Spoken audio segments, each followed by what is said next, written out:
বন্ধুরা, আমি আজকে একটা রেসিপি করব একদম সিম্পল, চারা কাতলা মাছ আর পেঁপে দিয়ে। এইটা হচ্ছে আমাদের পেঁপে গাছ, এখান থেকে আমি একটা পেঁপে নিয়ে নেব। গাছ থেকে আমি পেঁপে পেরে নিয়েছি। তাহলে চলো দেখা যাক কিভাবে রান্নাটা করি। পেঁপেটা এবার আমি কেটে নেব। দেখো একটু বিছি,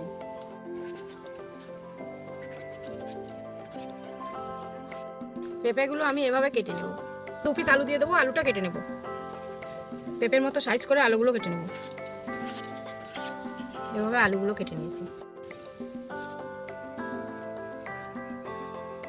বন্ধুরা, এটা হচ্ছে পিপলি শাক। এই পিপলি শাকটা আমি কিছুটা পেঁপের ভিতরে দিয়ে দেবো।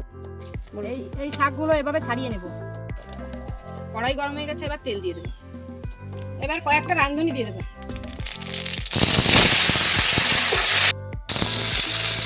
লবণ দিয়ে দেবো, হলুদ গুঁড়ো দিয়ে দেবো, কেটে রাখা পিপলি শাকগুলো দিয়ে দেবো,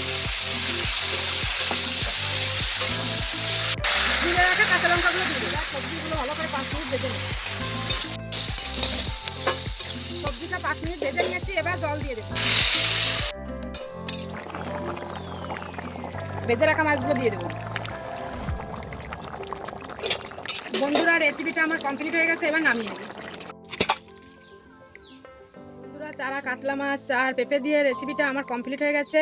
এভাবে তোমরাও বাড়িতে ট্রাই করে খেয়ে দেখবে, খুবই স্বাদের একটি খাবার। আর আমার ভিডিওটা ভালো লাগলে লাইক কমেন্ট শেয়ার করবে।